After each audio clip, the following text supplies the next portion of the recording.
আমাদের এখানে একদিনের বৃষ্টিতে কি অবস্থা!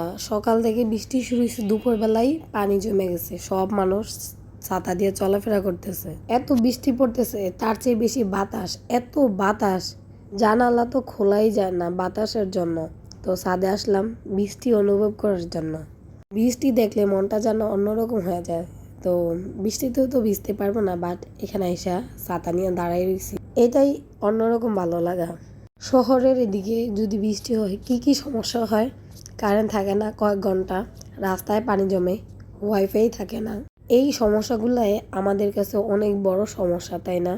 যেসব গ্রামে অনেক তুফান হইতেছে, অনেক বৃষ্টি হইতেছে, অনেক পানি জমতেছে, ঘর থেকে বের হইতে পারতেছে না, ঘরেও পর্যন্ত থাকতে পারতেছে না পানির কারণে, তাহলে আমাদের এই সমস্যাগুলো কিন্তু তাদের কাছে কোনো সমস্যাই না, বাট আমাদের কাছে এই সমস্যাগুলাই অনেক বড় সমস্যা। এই যে এখানে দেখা যাইতেছে তাদের অবস্থা, ঘরে যাবে পানি ভরা, ঘর দুয়ার একবারে বাতাসে উড়িয়ে নিয়ে যেতেছে।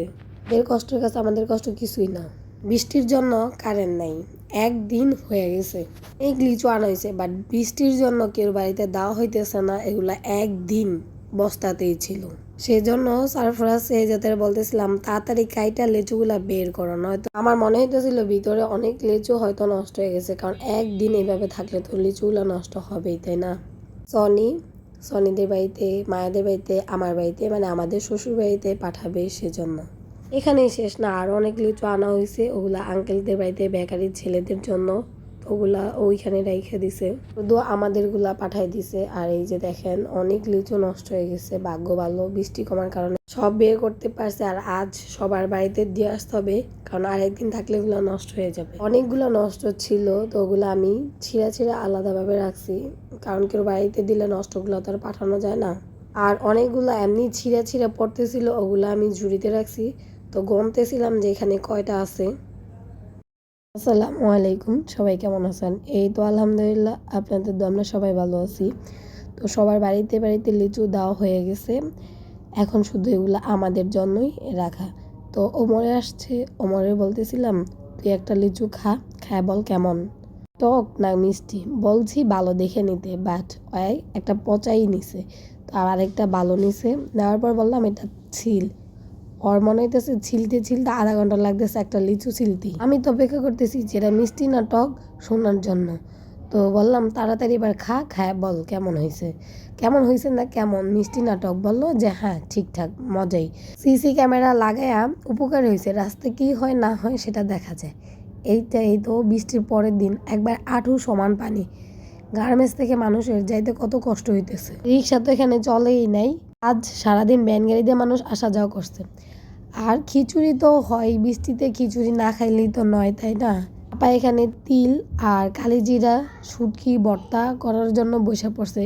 খিচুড়ি আম্মু রান্না করে রাখছে, শুধু যে খিচুড়ির সাথে ভর্তা তা না, আর অনেক কিছু আছে। তো ভর্তা বানানো হোক তারপরে দেখাবো। তো এখানে আপায় যে ভর্তা বাড়তেছে তিল ভর্তা, এটা আমি আগে কখনো খাই নাই, তো বসে দেখতেছিলাম। আমি ভর্তা কম বানাইতে পারি, তো আবার বললাম আপনি ভর্তা বানান আর আমি বসে দেখি, তাহলে আমি শিখতে পারবো। তো যারা আমার ভিডিওটা দেখতেছেন সবাই আমার ভিডিওতে লাইক শেয়ার কমেন্ট, ইউটিউব থেকে সাবস্ক্রাইব করবেন, ফেসবুক থেকে ফলো করবেন। ভালো লাগলে অবশ্যই কমেন্টে জানাবেন যে ভালো লাগছে বা খারাপ লাগছে, আর অবশ্যই শেয়ার করবেন। ভর্তা হাত দিয়ে বানাইলে একটাই টেনশন, সেটা হলো হাত যদি জ্বলে তখন কি হবে, তাই না?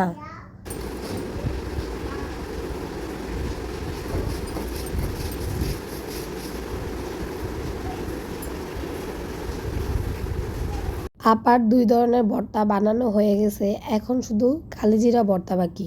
কালিজিরা ভর্তা আমি বানাইতে বলছি, কারণ কালিজিরা ঠান্ডার জন্য অনেক উপকার। তো আমি বলছি কারণ আমার তো প্রচুর ঠান্ডা, সেজন্য। বেশিরভাগ সময় খিচুড়ি, পোলাও, রোস্ট এগুলো রান্না করলে আমি করি, বাট আজকে বলছে আম্মু রান্না করতে, আম্মু রান্না করছে। তো এখানে গরু মাংস রান্না করছে। ওমরেরে আজ আমাদের বাড়িতে দাওয়াত দিছি যে তুই আমাদের বাড়িতে এসে খাবি। ওমরে তো আসছে অনেকক্ষণ, বাট আমি খাইতে দিই নাই, কারণ বলছি কি ভর্তা হয় না তারপরে খাবি। আর নয় জাল খাইতে পারে না, তো তার জন্য বসায় রেখেছি, ইচ্ছা করে আজ জাল খাওয়াবো। সেজাদ বললো যে আমাদের খাবার দাও, ও তো হাত দিয়ে খাইতে পারে না, আবার মাঝে মাঝে খায়, একবার খাইতে পারে না তা না, কিন্তু যাদের হাত দিয়ে খাওয়ানো এটাই উচিত। তো আরও আছে ডিম, তো আমি নিয়ে নিছি, আমি আম্মু সনি একসাথে বসে পড়ছি। ভর্তা নিছি, ভর্তা হলো কালিজিরা ভর্তা আর শুটকি ভর্তা নিয়েছি। আর একটা তিল ভর্তাটা খাইতে ইচ্ছা করে নাই, কারণ আগেই খাই নাই। তারপর সবাই বলতেছিল এটা অত মজা হয় নাই, সেজন্য আমার কাছে ভর্তা দিয়ে খাইতে অনেক মজাই লাগতেছিল। একটা কষ্টের কথা, সেটা হলো এবার আচার নাই। আগে তো খিচুড়িতে আচার ছাড়া খাইতে পারতাম না, বাট এবার আচার নাই। ওই বছর তো আমি বানাইছিলাম আচার, বাট এই বছর এখনো বানাই নেই। তো আম্মুরে বলতে হবে আচার দেওয়ার জন্য আম কিনে নিয়ে আসতে। তো সবাই ভালো থাকবেন, সুস্থ থাকবেন, আল্লাহ হাফেজ।